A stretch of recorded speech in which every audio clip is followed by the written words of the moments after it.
akala ko naman ay sigurado na ako handa kong tanggapin ang kanyang oo. Bigla na lang nabago ang isip niya, di ko akalain na ganun pala siya. Inaasa niya lang ako, bitin na bitin ako.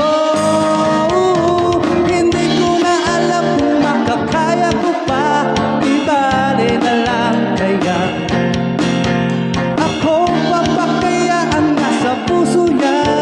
Di bale na lang kaya ngunit mahal ko siya. Bale na lang, di bale na lang, di bale na lang.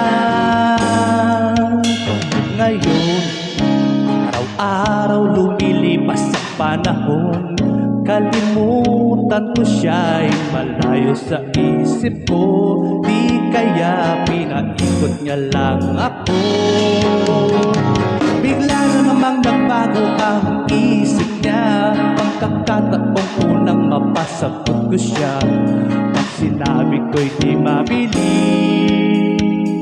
baka mapahiya muli.